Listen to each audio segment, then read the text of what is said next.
নীরব নিস্তব্ধ রজনী, রাতের নিশ্ছিদ্র আধার, বাতাসেও এক অদ্ভুত রহস্যের ছোঁয়া। এমনি এক পবিত্র রজনীতে শুয়ে আছেন জাতির পিতা হজরত ইব্রাহিম আলাইহিসসালাম। হঠাৎ ঘুমের মধ্যে তিনি এক আশ্চর্য স্বপ্ন দেখলেন। এক ঐশ্বরিক কণ্ঠ যেন তাকে ডেকে বলছে, হে ইব্রাহিম, তুমি কোরবানি করো। হজরত ইব্রাহিম আলাইহিসসালাম এই স্বপ্ন দেখে জেগে উঠলেন। নবীর প্রতি স্বপ্নাদেশ ওহির সমতুল্য। তাই তিনি ভোরবেলা ১০০ উট আল্লাহর রাস্তায় কোরবানি করে দিলেন। পরের দিন আবার তিনি শুয়ে রয়েছেন। ঘুমের ভেতরে আবার ভেসে আসলো অলৌকিক সেই কণ্ঠস্বর। কে যেন তাকে বলছেন, হে ইব্রাহিম, তুমি আল্লাহর রাস্তায় কোরবানি করো। তিনি এবারেও দ্বিধাহীন মনে আরও ১০০ উট আল্লাহর রাস্তায় কোরবানি করলেন। তবু শান্তি এলো না তার মনে। তার হৃদয়ের গহীনে যেন কিছু বলছে, মনে হচ্ছে আল্লাহ রব্বুল আলামিনের দরবারে তার এই কোরবানি কবুল হয়নি। অতপর তৃতীয় দিন তিনি যখন আবার বিছানায় শায়িত, তখন আবার ভেসে আসলো সেই দৈববাণী। এক ঐশ্বরিক কণ্ঠ যেন তাকে ডেকে বলছে, হে ইব্রাহিম, তুমি আল্লাহর রাস্তায় তোমার সবচেয়ে প্রিয় বস্তুটি কোরবানি করো। পরের দিন সকালে হজরত ইব্রাহিম আলাইহিসসালাম গভীর চিন্তায় মগ্ন হলেন। তিনি ভাবতে লাগলেন, আমি পরপর ২ দিন ২০০ উট আল্লাহর রাস্তায় কোরবানি করলাম, তবুও কেন মনে হচ্ছে এই কোরবানি যেন কবুল হয়নি? তবে কি আল্লাহ তাআলা আমার নিকট থেকে অন্য কিছু চাইছেন? তিনি আরও ভাবলেন, বারবার যে স্বপ্ন আসছে সেখানে তো স্পষ্ট করে বলা হয়েছে, হে ইব্রাহিম, তুমি তোমার সবচেয়ে প্রিয় বস্তুটিকে আমার রাহে কোরবানি করো। এবার তিনি বুঝতে পারলেন, এই দুনিয়ায় তার সবচেয়ে প্রিয় জিনিস তার পুত্র ইসমাইল, এবং আল্লাহ তার নিকট থেকে তার সবচেয়ে প্রিয় জিনিসটি ত্যাগ চাইছেন। এই কথা ভেবে তার বুক কেঁপে উঠল। যখন হজরত ইব্রাহিম আলাইসালামের বয়স ছিল ৮৬ বছর, তখনই তার গৃহে জন্ম নিয়েছিলেন ইসমাইল আলাইসালাম। বার্ধক্যের এই সন্ধিক্ষণে পাওয়া এই সন্তান ছিল তার প্রাণীর প্রিয় ধন, তার জীবনের আশা ভরসা এবং তার বংশধারা রক্ষার একমাত্র আশ্রয়। কিন্তু যখন আল্লাহ তাআলা এই প্রিয় সন্তানকেই কোরবানি করার নির্দেশ দিলেন, ইব্রাহিম আলাইসালামের হৃদয়ে একটু দ্বিধার জন্ম নিল না। তিনি মনে মনে প্রতিজ্ঞা করে, যদি আল্লাহর ইচ্ছা হয় যে আমাকে আমার প্রিয় পুত্র ইসমাইলকে কোরবানি করতে হবে, তবে আমি বিন্দুমাত্র পিছু হটব না। আল্লাহর মহব্বত এবং সন্তুষ্টির পথে দুনিয়ার কোনো কিছুকেই আমি বাধা হতে দেব না। এরপর আল্লাহর প্রিয় নবী হজরত ইব্রাহিম আলাইসালাম আল্লাহর নির্দেশে তার একমাত্র পুত্র ইসমাইলকে কোরবানি দেওয়ার পবিত্র সংকল্প গ্রহণ করলেন। যেমন ভাবনা তেমন কাজ। ভোরবেলায় হজরত ইব্রাহিম আলাইসাল্লাম অত্যন্ত বারাক্রান্ত মন নিয়ে মক্কার পথে রওনা করলেন। সঙ্গে তিনি আস্তিনের মধ্যে একখানা ছুরি এবং কিছু রশি নিলেন। অনেক পথ অতিক্রম করার পর মক্কায় পৌঁছে তিনি বিবি হাজেরার গৃহে গিয়ে বসলেন। সেখানে কিছু সময় বিশ্রাম নিয়ে অতপর তিনি তার আদরের সন্তান নিষ্পাপ বালক হজরত ইসমাইল আলাইসাল্লামকে ডেকে বললেন, হে আমার পুত্র, তুমি গোসল করে সুন্দর কাপড় পরে তৈরি হয়ে নাও। আজ আমি তোমাকে নিয়ে এক বিশেষ দাওয়াতে যাব। হজরত ইসমাইল আলাইসাল্লাম ছোট থেকেই পিতার সান্নিধ্য থেকে অনেক দূরে বড় হয়েছেন। তিনি কখনো বুঝে উঠতে পারেননি পিতার কোমল ভালোবাসা এবং পিতার স্নেহের ছায়া। আজ হঠাৎ বাবার ডাকে এমন এক দাওয়াতের আমন্ত্রণে তার হৃদয় আনন্দে ভরে উঠল। তড়িঘড়ি করে তিনি ছুটে গেলেন তার মায়ের কাছে। উচ্ছ্বাস ভরা কণ্ঠে বললেন, আম্মাজান, আপনি জানেন, আব্বাজান আমাকে বলেছেন তিনি আমাকে সঙ্গে নিয়ে এক জায়গায় দাওয়াতে যাবেন। আম্মাজান, আপনি দয়া করে আমাকে গোসল করিয়ে দিন আর আমার সবচেয়ে সুন্দর জামাটা পরিয়ে দিন। আজ আমি পিতার সঙ্গে দাওয়াতে যাব। আম্মাজান, আমার আর তর সইছে না। বিবি হাজেরা কিছুক্ষণ স্তব্ধ হয়ে রইলেন। সন্তানের উচ্ছ্বাস দেখে তার মনেও আনন্দের ঢেউ খেলে গেল, কিন্তু অন্তরে কোথায় যেন এক অজানা শঙ্কা ভর করল। তিনি মৃদুকণ্ঠে জিজ্ঞেস করলেন, সত্যি কি বাবা তোমাকে দাওয়াতে নিয়ে যাবেন? হজরত ইসমাইল আলাইসাল্লাম বললেন, আপনি পিতাকে জিজ্ঞাসা করে দেখুন। অতপর বিবি হাজেরা হজরত ইব্রাহিম আলাইসাল্লামকে জিজ্ঞাসা করলেন, হে আমার প্রাণের স্বামী, আমি শুনলাম আপনি নাকি ইসমাইলকে নিয়ে একটি দাওয়াতে যাবেন। ইব্রাহিম আলাইসাল্লাম বললেন, হাজেরা, তুমি ঠিকই শুনেছ। তুমি ইসমাইলকে গোসল করিয়ে সুন্দর পোশাকে সজ্জিত করে দাও। আমি তাকে নিয়ে একটি স্থানে দাওয়াতে যাব। প্রিয় বন্ধুরা, আপনাদের অনেকের মনে হতে পারে হজরত ইব্রাহিম আলাইসাল্লাম আল্লাহর নবী হয়েও বিবি হাজেরা এবং ইসমাইল আলাইসাল্লামের সাথে একটি মিথ্যা কথা বলেছেন, কিন্তু মূলত জাতির পিতা ইব্রাহিম আলাইসাল্লাম তাদের সাথে মিথ্যা কথা বলেননি। গভীরভাবে যদি চিন্তা করা হয় তাহলে ইব্রাহিম আলাইসাল্লামের এই কথাটি সঠিক এবং বাস্তবসম্মত ছিল, কেননা তিনি হজরত ইসমাইল আলাইহিসাল্লামকে নিয়ে আল্লাহর একটি দাওয়াতে যাচ্ছিলেন। এরপর বিবি হাজেরা পুত্র ইসমাইলকে উত্তম রূপে গোসল করিয়ে এবং সুগন্ধি লাগিয়ে সুন্দর পোশাকে সুসজ্জিত করে দিলেন। অতঃপর ইসমাইলকে স্বামীর হাতে তুলে দেওয়ার পূর্বে বিবি হাজেরা বললেন, হে আমার প্রাণের স্বামী, ইসমাইলকে আমি ছোট থেকে আজ পর্যন্ত লালন পালন করেছি, কিন্তু এই সময়ের মধ্যে এক মুহূর্তের জন্যও তাকে আমার দৃষ্টির আড়াল হতে দেইনি। হে আমার প্রিয় স্বামী, আপনি সব সময় তাকে দেখে রাখবেন, কখনোই তাকে আপনার চোখের আড়াল করবেন না। যতক্ষণ না আপনি ইসমাইলকে নিয়ে আমার কাছে ফিরে আসছেন ততক্ষণ আমি উদ্বিগ্ন থাকব। আমি অপেক্ষায় থাকব আপনাদের পথের দিকে চেয়ে আপনাদের আগমনের আশায়। হজরত ইব্রাহিম আলাইহিসাল্লাম বিবি হাজেরার এই কথাগুলো শুনলেন, কিন্তু কোনো উত্তর দিলেন না। তার হৃদয়ে এক অস্থির তুফান বয়ে যাচ্ছিল, তার মুখে কোনো কথা ফুটে উঠছিল না। চোখের কোণায় জমে থাকা অশ্রু যেন বেরিয়ে আসতে চাইছিল, কিন্তু তিনি তার সেই অশ্রুগুলোকে আল্লাহ রাব্বুল আলামিনের মহব্বতের দরিয়ায় চেপে রেখেছিলেন। এরপর হজরত ইব্রাহিম আলাইহিসাল্লাম তার ছোট্ট পুত্র ইসমাইলকে সঙ্গে নিয়ে মিনার পাহাড়ের দিকে রওনা হলেন। অভিশপ্ত ইবলিশ যখন দেখল মানবজাতির পিতা হজরত ইব্রাহিম আলাইসাল্লাম আল্লাহ রব্বুল আলামিনের নির্দেশ পালনের জন্য তার একমাত্র পুত্রকে কোরবানি করার দৃঢ় সিদ্ধান্ত নিয়েছেন, তখন এটা তার সহ্য হল না। সে বলতে লাগল, হায় আফসোস, আমি ইবলিশ, আমি মানুষের শত্রু। আল্লাহর অবাধ্যতার কারণে জান্নাত থেকে বিতাড়িত হয়েছি এবং আজীবনের জন্য জাহান্নামী হয়ে গেছি। অথচ এই মানবজাতির একজন সন্তান ইব্রাহিম আল্লাহর প্রিয় বান্দা হয়ে উঠবে, এটা আমি কিভাবে সহ্য করব? এটা কখনোই হতে দেওয়া যাবে না। ইব্রাহিমকে যেভাবেই হোক তার সিদ্ধান্ত থেকেই ফেরাতে হবে। তখন ইবলিশ একটি ষড়যন্ত্রের ফন্দি আঁটল। সে একজন ভালো মানুষের ছদ্মবেশে বিবি হাজেরার নিকটে উপস্থিত হল। অতঃপর শয়তান বলল, হাজেরা, তুমি কি জানো তোমার স্বামী ইব্রাহিম তোমার ছোট্ট সন্তানকে কোথায় নিয়ে যাচ্ছেন? বিবি হাজেরা বললেন, কেন? তিনি ইসমাইলকে বিশেষ একটি দাওয়াতে নিয়ে যাচ্ছেন।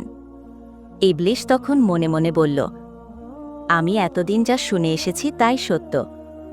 নারী জাতি অত্যন্ত ভোলা ভালা এবং আবেগপ্রবণ, তাদেরকে যে কোনো মিথ্যা বা ধোঁকাবাজি দিয়ে সহজেই প্ররোচিত করা যায়। এবার দেখি হাজেরাকে কিভাবে ভুল পথে টেনে নেওয়া যায়।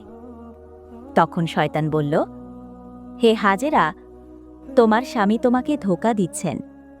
বিবি হাজেরা শয়তানির মুখে এই কথা শুনে বললেন, তুমি কেমন কথা বলছ? আমার স্বামী আল্লাহর একজন নবী, তিনি কিভাবে আমাকে ধোঁকা দিতে পারেন? আমি তোমার কথা বিশ্বাস করি না। আর সত্যি করে বলো তো তুমি কে, এবং কি উদ্দেশ্যে আমার স্বামীর বিরুদ্ধে তুমি আমাকে প্ররোচিত করছ? ইবলিশ বলল, হাজেরা, এখন তো তুমি অত্যন্ত তেজের সাথে কথা বলছ, কিন্তু কালকে যখন দেখতে পাবে সত্যি ইব্রাহিম তার সন্তান ইসমাইলকে জবেহ করে দিয়েছে, তখন দেখা যাবে তোমার এত তেজ কোথায় থাকে। বিবি হাজেরা এবার বিরক্ত হয়ে বললেন, আচ্ছা, তুমি কি বলতে চাইছ, একটু খুলে বলো। শয়তান বলল, আমি সেই কথা বলার জন্যই তোমার কাছে এসেছি। বিবি হাজেরা বললেন, তুমি কি আমাকে বুঝিয়ে বলতে পারো এর কি কোনো যুক্তি হয়? একজন পিতা কেন তার একমাত্র সন্তানকে জবেহ করবে? শয়তান বলল, ও হাজেরা, ইব্রাহিম খামোখা ইসমাইলকে জবেহ করবে না। আল্লাহ রব্বুল আলামিন তাকে নির্দেশ দিয়েছেন তিনি যেন ইসমাইলকে তার রাস্তায় কোরবানি করেন, আর সেই কারণেই ইব্রাহিম তোমার পুত্র ইসমাইলকে জবেহ করতে মিনার পাহাড়ে নিয়ে যাচ্ছে। এখনও সময় আছে, তুমি তাড়াতাড়ি গিয়ে ইসমাইলকে তার হাত থেকে রক্ষা করো, অন্যথায় দেখবে তোমার স্বামী ইব্রাহিম তোমার পুত্র ইসমাইলকে আল্লাহর আদেশ পালন করতে গিয়ে জবেহ করে দিয়েছে। বিবি হাজেরা এবার শয়তানের কথা শুনে বললেন, আল্লাহ রব্বুল আলামিন দুনিয়ার এতগুলি মানুষের মধ্য থেকে যদি আমার পুত্র ইসমাইলকে তার রাস্তায় জবেহ করার জন্য কবুল করে থাকেন, তাহলে এর চাইতে বড় সৌভাগ্যের বিষয় আমার জন্য আর কিছুই হতে পারে না। শুধু একজন ইসমাইল নয়, আল্লাহ রব্বুল আলামিন যদি আমাকে হাজার হাজার সন্তান দিতেন, আর সেই হাজার সন্তানকে যদি আল্লাহ রব্বুল আলামিন তার রাস্তায় কোরবানি করার জন্য আদেশ দিতেন, আমি খুশি মনে তাদের সকলকেই আল্লাহর রাস্তায় উৎসর্গ করে দিতাম। আমি বুঝতে পেরেছি তুমি মরদুদ, তুমি ইবলিশ। তুমি আমাকে ধোঁকা দিতে এবং প্ররোচিত করতে এখানে এসেছ। আমি তোমার কাছ থেকে আল্লাহর আশ্রয় প্রার্থনা করছি। তুমি এখনই আমার সামনে থেকে দূর হয়ে যাও। বিবি হাজেরার এই তেজদীপ্ত বক্তব্য শুনে অভিশপ্ত ইবলিশ তার কাছে টিকতে পারল না। অতঃপর শয়তান সেখান থেকে পাগলা কুকুরের মতো লেজ গুটিয়ে পালিয়ে গেল। ইবলিশ যখন দেখল বিবি হাজেরাকে ধোঁকা দিয়ে কোনোরকমই কাজ করা যাচ্ছে না, তখন সে চিন্তা করতে লাগল, যাই বালক ইসমাইলকে গিয়ে এবার ধরি। হজরত ইসমাইল আলাইসাল্লাম তার পিতা ইব্রাহিম আলাইসাল্লামের পিছনে পিছনে চলছিলেন। ইবলিশ তখন ইসমাইল আলাইসাল্লামকে হাতের ইশারা করে ডেকে হজরত ইব্রাহিম আলাইসাল্লামের থেকে আরও দূরত্বে নিয়ে গেল। এরপর শয়তান ইসমাইলকে বলল, ইসমাইল, তুমি কি জানো তোমার পিতা তোমাকে কোথায় নিয়ে যাচ্ছে? ইসমাইল আলাইসাল্লাম বললেন, কেন, পিতা আমাকে দাওয়াত খেতে নিয়ে যাচ্ছে। ইবলিশ বলল, ওহে বালক, তুমি তো অত্যন্ত কচি ও ছোট। তোমার মন সাদাসিদে ও ভোলাভালা, তাই তো তোমার পিতা তোমাকে দাওয়াতে নিয়ে যাবার কথা বলে ধোঁকা দিয়েছে। হজরত ইসমাইল আলাইহিসসালাম বললেন, তুমি এই কেমন কথা বলছো? কেন আমার পিতা আমাকে ধোঁকা দেবেন? আমি তার একমাত্র সন্তান। এতদিন পর তিনি আমার সাথে দেখা করতে এসেছেন, ধোঁকা দেওয়ার উদ্দেশ্য কি হতে পারে? ইবলিশ বলল, হে ইসমাইল, তুমি জেনে রাখো, তোমার পিতা তোমাকে দাওয়াত খাওয়ার কথা বলে ধোঁকা দিয়ে তোমাকে জবেহ করার জন্য নিয়ে যাচ্ছে।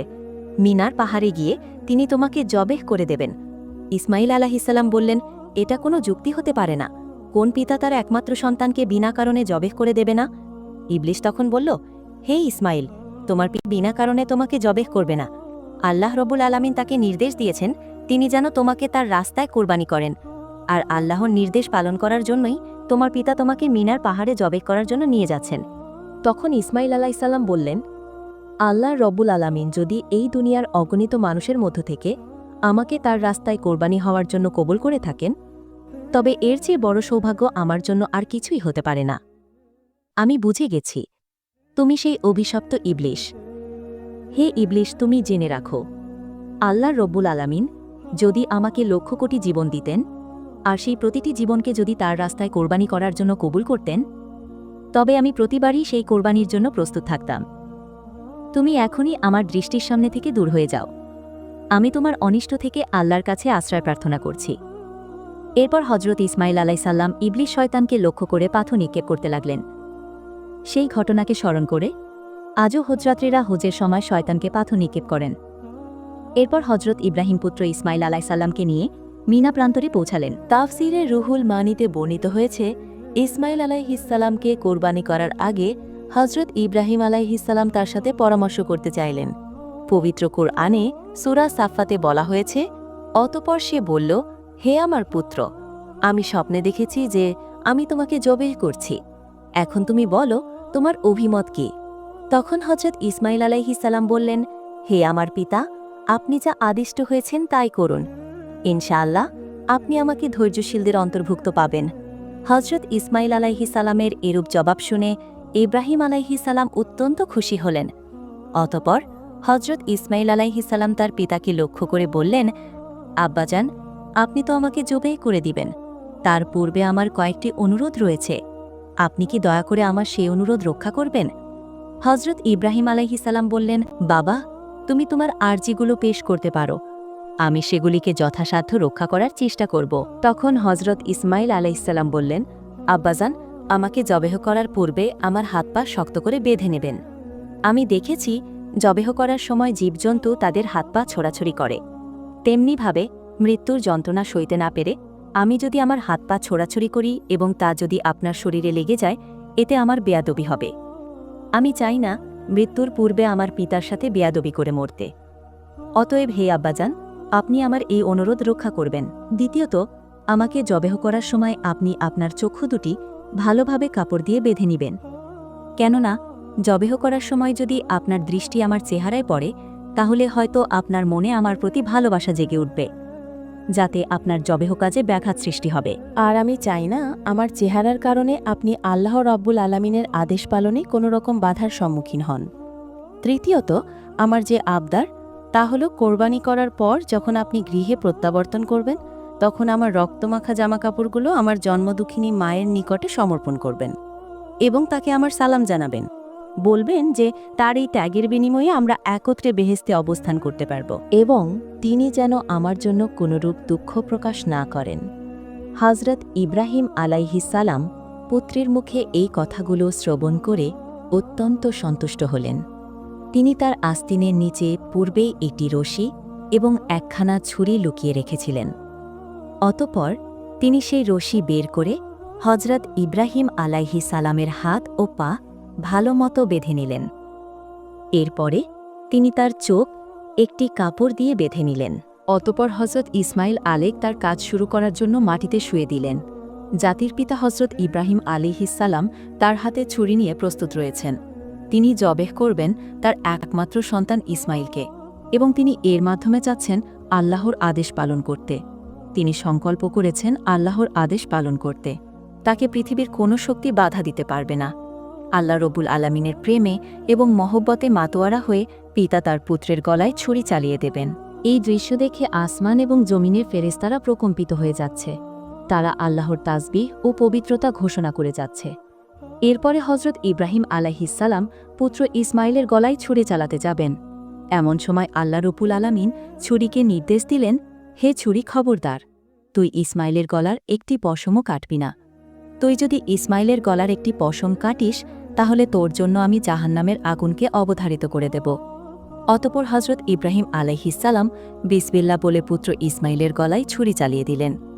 কিন্তু ছুরি তো পূর্বেই আল্লাহর নির্দেশ পেয়েছে। সে আল্লাহর ভয়ে ভীত হয়ে ইসমাইল আলাইহিস সালামের গলার একটি পশমও কাটল না। হযরত ইব্রাহিম আলাইহিস সালাম বারবার ইসমাইল আলাইহিস সালামের গলায় ছুরি চালাচ্ছেন, কিন্তু কোনরূপেই তিনি তার গলা কাটতে সক্ষম হচ্ছিলেন না। তখন হযরত ইসমাইল আলাইহিস সালাম পিতাকে বললেন, আব্বাজান, আপনি সম্ভবত আমার স্নেহের প্রভাবে প্রভাবিত হয়ে জোরে ছুরি চালাতে পারছেন না। আব্বাজান, আপনি আপনার গায়ের সমস্ত শক্তি দিয়ে ছুরি সঞ্চালন করুন। আমরা যদি আল্লাহ রব্বুল আলামিনের আদেশ পালনে ব্যর্থ হই তাহলে আমাদের দুজনকেই জবাবদিহি করতে হবে। ইসমাইল আলাইহিস সালামের এই কথা শুনে পুনরায় হযরত ইব্রাহিম আলাইহিস সালাম তার গায়ের সমস্ত শক্তি দিয়ে তার গলায় ছুরি চালাতে লাগলেন।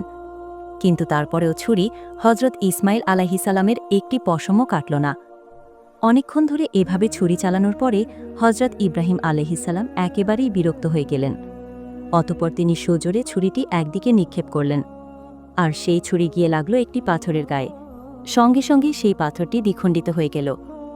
ইব্রাহিম আলাইহিস সালাম খুলে দেখলেন ছুরির আঘাতে পাথর দ্বিখণ্ডিত হয়ে গেছে। অতঃপর তিনি আবার ছুরিটিকে হাতে নিলেন। এরপর আল্লাহর নামে পুনরায় তিনি হযরত ইসমাইল আলাইহিস সালামের গলায় ছুরি চালাতে যাবেন। এমন সময় আল্লাহ রব্বুল আলামিন হযরত জিব্রাইল আলাইহিস সালামকে হুকুম দিলেন, হে জিব্রাইল, তুমি বেহেশতে থেকে একটি দুম্বা নিয়ে যাও, আর ইসমাইলকে সরিয়ে তার জায়গায় বেহেশতি দুম্বাটি রেখে দাও। হযরত জিব্রাইল আলাইহিস সালাম চোখের পলকে বেহেশত থেকে একটি দুম্বা নিয়ে চলে আসলেন। প্রিয় দর্শক, এখানে একটি কথা বলে রাখা ভালো। এই দুম্বাটি ছিল হযরত আদম আলাইহিস সালামের নেক সন্তান হাবিলের কোরবানিকৃত দুম্বা, যেটি আল্লাহ রব্বুল আলামিন এতদিন বেহেশতে সংরক্ষণ করে রেখেছিলেন। অতঃপর হযরত ইব্রাহিম আলাইহিস সালাম ইসমাইল আলাইহিস সালামকে সরিয়ে ইব্রাহিম আলাইহিস সালামের ছুরির নিচে সেই বেহেশতি দুম্বাটি রেখে দিলেন, আর এদিকে হযরত ইব্রাহিম আলাইহিস সালাম ছুরি চালিয়ে দিলেন।